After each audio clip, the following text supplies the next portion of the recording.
Thank you. That's a whole book of fun Christmas songs, so I'm sure we'll come back to that. There's Mama got run over by reindeers in there. We'll have to try that one time, and we might have to have a visual aid for that one. We'll have to see if we can reenact that right down the aisle. So now I'm going to ask the other bell choir, the St. John's Ringers, to come on up. These guys, this is concert number 2 of 4 for the Ringers. We played last week at the Village at Moorhead, and we are playing 2 concerts next week. Tuesday we're at Southminster, and then on Thursday we're at Windsor Run. So if you didn't get enough Christmas music tonight, you can come have some more. But they've been asked to do a lot for the concerts that they've been playing by themselves. They're playing 10 songs for the first time, and that's a big ask. Usually, like tonight, tonight they're going to play 8. We only usually ask them to play about 6. So this is a lot of work. You'll also know, everybody notice the new shirts? Yay, Christmas red and green. Okay. And then also, if you've been to enough of these concerts, you know that pretty much everybody has their spot, and they ring their spot, and they know their 2 bells, and life goes on. So, but during the summer, we started talking, because if you've been to like a Raleigh Ringers concert, you'll see that the people move around. They ring different stations, and they slide around. And I was wondering if anybody was interested in moving. And most of them said, heck no. But 4 of them said they wanted to try it. So if you'll look up here, you'll see I have a chart, so I know where everybody's supposed to be for each song. So you're going to see 4 of them are going to be moving around, and that's a lot on your brain, because you get focused on your 2 notes, and all of a sudden you're ringing over here, and then you're ringing over here. So keep your eyes on the ones that are moving around, and extra loud applause for them for going through it. I promised them we'd never do it again. So one person even came up and said, "How much will it cost me to get my spot back and I don't have to move?" And the answer is $250, just so you know. So the other 3 that didn't know about that transaction now know how much it's going to cost them not to move either. So we're going to start tonight. Let me get my book in the right spot. But we're going to start our portion of this with a wonderful arrangement of Away in a Manger.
Oh, thank you. Very nice. So we're also doing a little experiment too. They did so well at the concert last week that I told them that this week they didn't have to have a dress rehearsal. So they're on very little practice. So that was a good start. And if they keep it up, they might get a little no practice next week too, but we'll see. This next song is a fun arrangement of God Rest You Merry Gentlemen.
If y'all want to know what Shirley and Louise were laughing at so much about, you get them after the concert. They'll kind of tell you. I have a feeling they weren't on the same page as everybody else. One of the hard things about bells is sometimes you turn too many pages in the song. And when that happens and you're on page 5 and everybody else is on page 3 and you're wrong, you can't figure out why you're wrong. So they were over there laughing, and I got a good chuckle out of it too. Now, you'll notice a couple people, Patty over here and Gay and Sarah over here. You notice they have an iPad.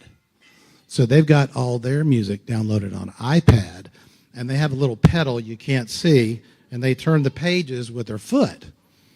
And so there you go, little pedals. I can't turn too many pages when you got the iPad turned on. Unless you forget to recharge the battery.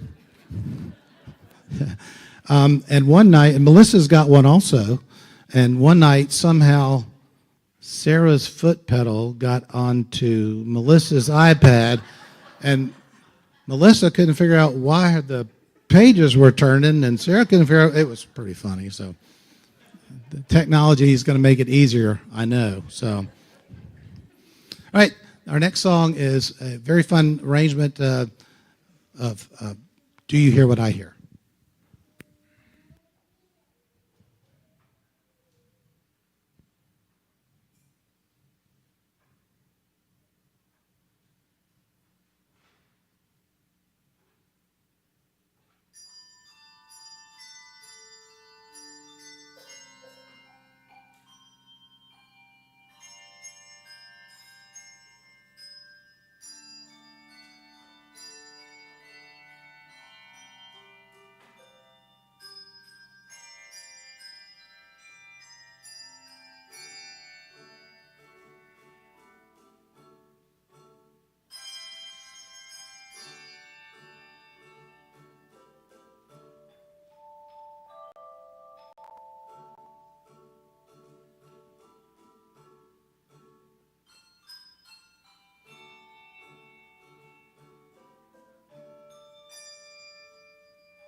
Thank you. That's a fun arrangement. If you notice a lot of techniques going on in that one, echoes when they play the bells and touch the table with an echo effect, and then martellatos where they're hitting the table. It's hard when they're hitting the table if they come in a bad mood or if they're mad at somebody. But these are padded, so they're not doing any damage to the bells.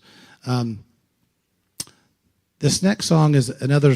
We played a lot of Cynthia Dobrinsky music tonight. She's a big composer for Christmas music, and you can always tell because she has these loud endings. So when you see lots of shaking going on, and you know exactly that the song is over, you know it was a Dobrinsky piece. And this one is definitely one of those. And this is the first Noel.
See, I told you, lots of shaking. Lots of shaking on that one. This next song came as a request. Yeah, we take requests. Unless we don't like the request, in which we won't play it. But someone came up to me and said, do you have an arrangement of In the Bleak Midwinter? And I said, As a matter of fact, we do. A real nice one. It's a little tough musically, and maybe only Alan can understand this because there's lots of flats. In fact, all the way to G flat, which is the same as F sharp. So Margaret's making the face because she's got the G flat. She's already worried about it, but don't worry, it's a ways down. But this is a fun, beautiful arrangement of In the Bleak Midwinter.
Oh, thank you.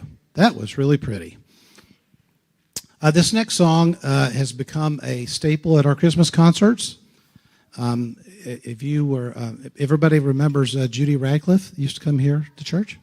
She now lives out at the beach. We did not play this one Christmas concert, at which point Judy allegedly grabbed me by the neck and said, "Why didn't you play Mary Did You Know?" And I was like, well, we sort of played it every Christmas. I thought people were getting sick of it. And she informed me we would play it every Christmas. And the last person that told Judy no is in the columbarium. So I said yes. So, just in case Judy's watching on the live stream, Mary, did you know?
Thank you.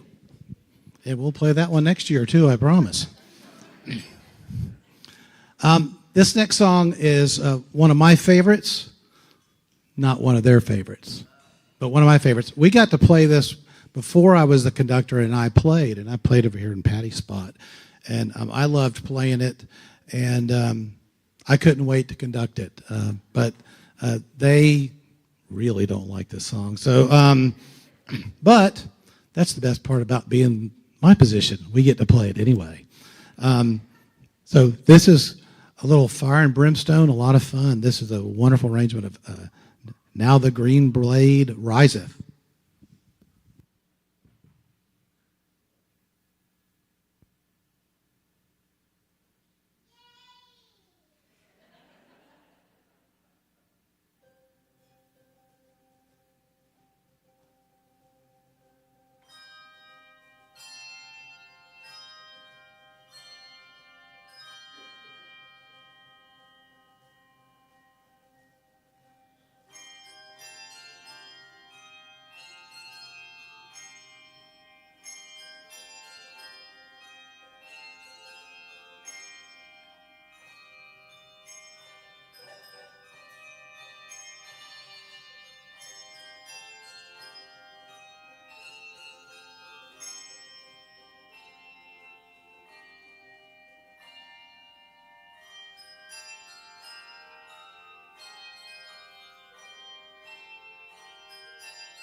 Hey, wasn't that a good one?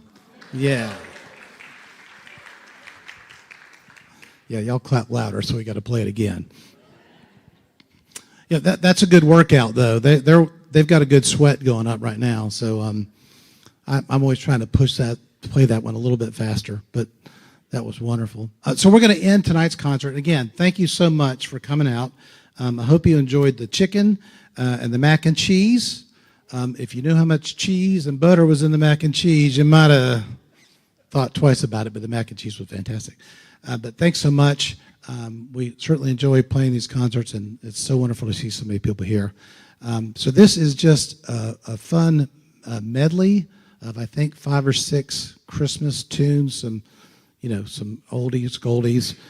The funny story about this song is the first time we played this, Chip, everybody remember Chip Carter? And Chip said, hey, it'd be real fun. You guys, why don't you sing along with the songs? And so, but it's a medley, so it sort of goes from one song to the next song to the next song. And so everybody in the crowd was kind of confused and was singing the wrong song. It was pretty funny. So do not try to sing with this song. You can hum to yourself. Don't sing. This is called Christmas Carol Fest.